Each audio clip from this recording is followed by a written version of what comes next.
ఈరోజు నారా లోకేష్ గారు చేస్తున్న ఇలాంటి కార్యక్రమం ప్రతి నియోజకవర్గంలో ప్రతి జిల్లాలో జరగాల్సిన అవసరం ఉంది.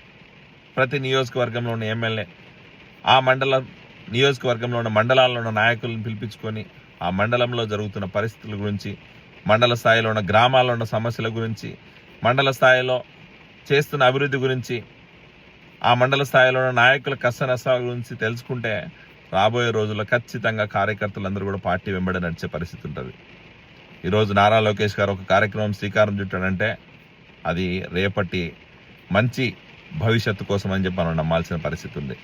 ఖచ్చితంగా ఈరోజు గడప గడపకు తెలుగుదేశం కార్యక్రమం అయినా, కార్యకర్త అధినేత అయినా, లేకపోతే ఈరోజు పార్టీ ఆఫీసులో జరుగుతున్న ట్రైనింగ్ ప్రోగ్రామ్స్ అయినా, లేకపోతే ఈరోజు డిజిటల్ విధానంలో పార్టీ కార్యకర్తలు చేస్తున్న ఏదైతే కార్యక్రమాలన్నీ మానిటరింగ్ ఉందో అదైనా, లేకపోతే కార్యకర్తలకు ఈరోజు ఇస్తున్న ప్రాధాన్యత అయినా, ఇవన్నీ కూడా పార్టీ ప్రతిష్టం చేయడం కోసమే. ఒక పక్క ప్రభుత్వంలో మినిస్టర్గా ఉంటూ, ప్రభుత్వంలో భాగస్వామ్యం అవుతూ, ప్రభుత్వంలో వాల్యుబుల్ సజెషన్స్ ఇస్తూ డెవలప్మెంట్లో భాగమవుతూనే ఇంకో పక్క పార్టీ జాతీయ కార్యదర్శిగా పార్టీని కూడా ప్రతిష్టం చేస్తున్నాడు. పార్టీ ప్రతిష్టంగా ఉంటేనే రేపు పొద్దున మనం మళ్ళీ అధికారంలో ఉంటాం.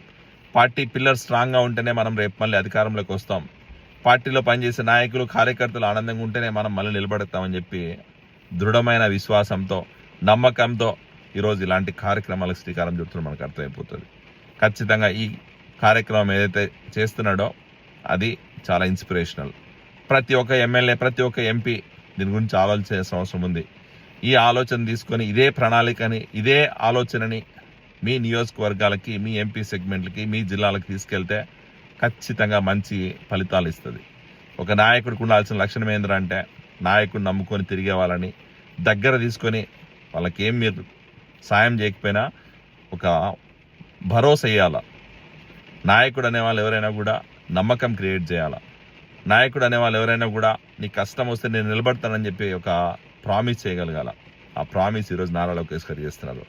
రాష్ట్రంలో లోటు బడ్జెట్ ఉన్నా, రాష్ట్రంలో ఈరోజు పరిస్థితి బడ్జెట్ పరంగా ప్రాబ్లం ఉన్నా, మనం చేస్తున్న అభివృద్ధి గురించి, మనం చేస్తున్న సంక్షేమ పథకాల గురించి, ప్రతి జిల్లాలో అభివృద్ధి చేసే ప్రణాళికల గురించి, రాష్ట్రానికి వస్తున్న పెట్టుబడుల గురించి, అలాగే ప్రతి జిల్లాలో ఆ జిల్లా ఎమ్మెల్యేల దగ్గర నుంచి డేటాను కలెక్ట్ చేసుకుంటూ ముందుకెళ్తున్నారు, ప్రణాళికలు రచిస్తున్నారు, రాష్ట్ర అభివృద్ధి కోసం ఒక బాటను నిర్మిస్తున్నారు. అంటే ఖచ్చితంగా తెలుగుదేశం పార్టీ కూటమి ప్రభుత్వంలో స్వర్ణాంధ్ర 2024, 2047 మేమైతే చెప్పామో అది క్లియర్గా మనకు కనపడుతుంది.